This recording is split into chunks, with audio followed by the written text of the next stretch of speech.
Hey guys, I'm Jeremy, and today I figured I'd tell you a story of how I almost died on the 4th of July. So this holiday, as people know, is a little dangerous, of course, because you have, fireworks, tons of like boating and driving accidents, and people are drunk.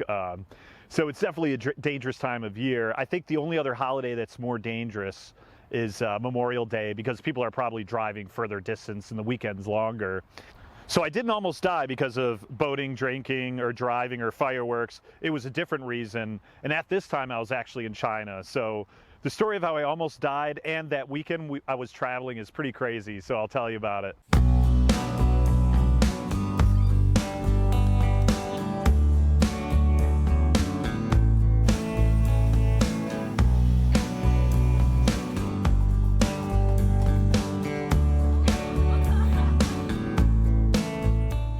So I was living in Chengdu in that time, which is in the middle of China in Sichuan province. And I went out with a few people that weekend for a trip. We planned on seeing some gorges around this area. And it was also only a few months into the pandemic, basically, since it was July, right? The pandemic, I guess, started around like December, January. So when I had gone out there around maybe like April or May, they weren't letting foreigners through to this like Tibetan area, which is like an hour and a half from Chengdu. So I figured like we would have to like either sneak in or just be careful heading in. So the good thing is that I have like a type of van that only locals basically use. They call it a mianbaocha, like a bread van. And this is definitely like super local. So they wouldn't expect a foreigner to be driving that. But I wanted to make sure we wouldn't have any issues going in. So I actually had us all get like these like construction helmets. And I had sunglasses on, and the girl next to me was Chinese. And I had, my mask or whatever. So we luckily got through the checkpoint. So that was the first big issue. And like I said, it's hard to get into this region, but then also getting hotels in China is super difficult. I know it seems funny. You think like, oh, getting a hotel would be easy, but it's not in China. Only certain hotels could take you. So for, whatever, a few days or however much time, I had to like go through and like contact all these different hotels who could take us. I don't think really any hotel for the most part in that area could take us, but sometimes on the down low, like a few places could take you and they like just don't notify the police or that kind of thing. So this one lady was nice enough, I contact her like via online and by WeChat and stuff like that. And I'm like, we're gonna come out and we wanna stay Saturday night, is that cool? And she said, it's fine, no problem. So we get through the checkpoint, we drop our stuff off at the hotel and changed and got ready because we might, we weren't sure if we were gonna like swim or whatever. And we headed up to this canyon. I think it was called like Silver Gorge or something, or Silver Dragon Gorge or something like that. And one of the only other reasons why I would even go to like a dangerous gorge like this is I like to be off the beaten track, but at this time, foreigners weren't even able to go to any of the national parks in China. So even if I wanted to go over and hike in like Four Sisters Park or Bipengguo or any of the national parks in China, they like flat out would not allow any foreigners. Because of course, we're the reason why the disease spread, right? So anyway, we headed into this area and I knew right away we weren't gonna swim. Like the fucking river was just insane, rapids and way too busy. So like I had a life jacket and some inner tubes, and I considered that. Because actually we weren't just only gonna go to this specific area, we're gonna explore like 2 or 3 different areas where the river comes through, and a couple of those other areas weren't quite as bad. And so I don't know, we get in there like, a half hour, 45 minutes, and there was some areas where like, you had like kind of a man-made ladder that went down, and it's definitely a little sketchy, but it was pretty cool. I mean, it was definitely really pretty scenery and pretty nice. And so then there was the special item I took out, which was the reason for everything, which was the drone I just got. And of course, as anyone knows who's had a drone, your first few times you use it, or the first few months or whatever, is like the most likely time you're gonna have an accident or something, right? So I'd only used it once or twice before on a trip. I was up kind of on top of a mountain, and so, you can see everything around. There's not really any trees or anything like that. This is a big gorge, so of course, there's tons of trees, it's very narrow and stuff like that. And so, normally when I use a drone, you're kind of looking more on your phone or on the screen to see what's around. You're not really watching the drone where it's going, And in this case, of course, trees, because they're going up the canyon, are much higher than usual. And so I had backed up to get a nice view, and my one buddy was even kind of encouraged. He's like, oh yeah, get back, get this. And I'm like, okay, cool. And it was neat to get the like backup view. And then it was like, boom, and it hit the tree branch and landed, luckily not in the water, but just on the other side of the river. And so I was like, fuck, I just bought this drone for $500. I'm like, how am I going to get over there and get it? And I did research this trail a bit before we left, and I knew there was like some bridge or something eventually ahead. So I was like, I didn't know how far ahead. And I walked up like, you know, maybe 5 or 10 minutes. I didn't see it, and I was like, maybe it washed out or something like that. Later, I actually saw on the drone footage that there was either some bridge or a huge tree that I could have crossed.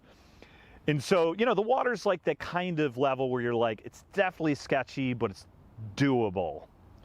And so eventually I was like, you know, fuck it, I could get through this. And I did, you know, I got through, I swam, you know, it was about, I don't know, probably about 3 feet deep or so, 2 to 3 feet. And, you know, depending on the water, and definitely going fast. So I had to swim as I was moving and it pushed me down. But I got over and I was able to throw the drone over to those guys. And then I was like, all right, I guess I'll go back to that spot and cross. But, you know, it's the thing you have to understand is that when you cross a river, when you go back, it's not always going to be the same conditions. You might not be able to get to that same point. You know, it's just everything's different. Because when I had gone up and came down, I couldn't necessarily walk up that whole way because, like, you know, it was like too narrow or the water was pushing me too much. So I basically ended up having to cross in a different area. And so my buddies were like, you know, we could go back, we could get the life jacket, we have, you know, the inner tubes and stuff like that. And I was like, well, it's going to take you, you know, whatever, 40 minutes to go there and 40 minutes back. That's going to be like an hour and a half. And I'm like, it's not too bad. I did make it across okay. So I kind of looked around where there was like a tree in the water there, and it wouldn't be too far to get to there. You know, I think I even had a rope they could have got, you know, gotten to me and whatnot. So I obviously, you know, in hindsight, I should have definitely had the rope, you know, or the, you know, life something. And so eventually, to make a long story short, I did end up crossing. And this area has one positive and one minus aspect, is that it was half as narrow. So I wouldn't have to swim quite as far to get across. But that also means that there's twice as much volume going through there, which means instead of it being like, let's say, you know, 2.5, 3 feet deep, it's now going to be like 6 feet deep or whatever, you know, it's like all going from this wide to here. And so I basically made it across relatively okay, but of course now the current's twice as hard, and then I got sucked into that chute and just sucked straight underwater and just tumbling down. And man, I'll tell you, it was long enough for sure that it was just within a millisecond of me just sucking in, you know, about 2 gallons of water at the point I just got my head up. And, you know, and then I'm just in total panic mode to get to the other side and kicking my legs as hard as I could. And luckily I just got, you know, onto the rocks there and just laying there, you know, coughing like crazy and stuff like that. So my buddies eventually came over and they saw me. And, you know, after, you know, 5 or 10 minutes, I was able to, you know, keep going and everything, just totally freaked out because, you know, obviously I was the closest I've ever come to death, except for, you can look up another story, I can put it up here somewhere, of when I got ran over by an SUV in China in 2006. I got hit head on by an SUV, so another crazy story. So these are the 2 crazy stories of my life as far as near-death experiences. And so, you know, I get back to the van, and you think the drama was over, besides the fact that, you know, I could tell by looking at my legs, like I was probably going to need some stitches, at least, if not that day, the next day. So I get a message from the lady at the hotel, and she's like, you have to go to the police station. I was like, fuck, we got to go to the police station. I was like, it's the last thing I want to do, you know, which means I knew there was going to be a problem with the hotel. Like, we were probably going to have to move, which was the case. So we went to the hotel, I guess, first, or the police station. I'm not sure which, but we couldn't stay there, basically. And we were hanging around the police station for like an hour. And at least in that time, instead of just wasting all that time, there was a clinic next door, like a small hospital. And they had someone come, and I got my legs stitched basically while they were dealing with all the police. And luckily, they finally found a place that could take us just down the road, kind of not far from the police station. And so, you know, the ladies seemed okay enough. And, you know, on most of my trips I do a barbecue almost always. And so, you know, I could have did it outside, but she had a place on the roof. I'm not sure why we did it on the roof, maybe because it was a good spot, or I think there was a cover and it might have rained that night. So at least we weren't outside in the rain, and we did the barbecue. And she was kind of freaking out. I think she was worried because, you know, she knew we're up there kind of drinking and eating, and I already had an accident. She's worried like we might fall off or something. So she's like, come down, like I don't want you guys up there, blah, blah, blah. And so we ended up going down to the second floor or something like that. And I just remember she was like kind of freaking out most of the time, you know, like I think we wanted to eat her more drinks or something and things were locked. Like it was a big hassle to stay there. And so, yeah, I was still freaked out. You know, we luckily did a 4th of July barbecue. You know, we had some burgers and stuff like that. I don't think I ate or drank too much. I was just totally freaked out. And the next day, the police were there in the morning. The police had tons of questions they were asking us, you know, like, where are we from? You know, when did we enter China?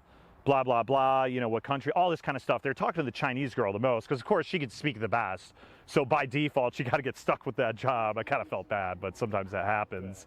And so, you know, in the morning, too, it was like, you know, they keep asking all these questions. And the thing is, too, is that the one Polish girl, I think her passport was like in the visa office or something like that. So she had like a paper receipt, but they don't understand why you have this receipt or whatever. So it's a huge deal for them to not understand like this kind of thing. So basically they're like, you know, they just want us out of their jurisdiction. They're like, all right, cool, you got a hotel, you stayed, like, bye-bye, like go straight back to Chengdu. And since it was a 2-day trip, you know, I planned to see a few other like rivers or hikes around the area in general. And so they just kept calling the Chinese girl and they're like, did you leave yet? Where are you? Did you go? And she's all kind of freaked out about it. So I was like, all right, like we won't, you know, go hiking that much today, but like, let's at least stop and have lunch somewhere. So we stopped at like this kind of nice river, which had a decent trail. It wasn't like real dangerous or anything. And we had like, you know, some lunch and the girls walked for like maybe 30 minutes or something like that. And yeah, then we finally headed out and like that girl still got phone calls like 2-3 days later. Like the police are like, what's going on with this and all this stuff. So yeah, totally crazy weekend. And thank God I didn't lose my life because yeah, that was insane, you know. So be careful out there. Your drone's not worth it. Make sure you get insurance for it. So if you do lose them, you know, I think you could get either it reimbursed or some of it reimbursed, but $500 ain't worth your life. So definitely don't take any risk, or at least make sure, you know, to spend the time. If you can, you know, spend an extra hour and a half to get like a life jacket or a rope or something, definitely do it. Don't mess around with water because I'm a good swimmer and I never thought something like that would happen. So anyway, hope you had a good 4th of July and be careful out there with the fireworks, boozing, and boating and all of this other stuff, and be careful. I hope you like the story. Subscribe if you like this kind of stuff. I have a lot of stories and travel videos and things in general. And if you like the video, hit that like button, and I'll see you next time. Cheers.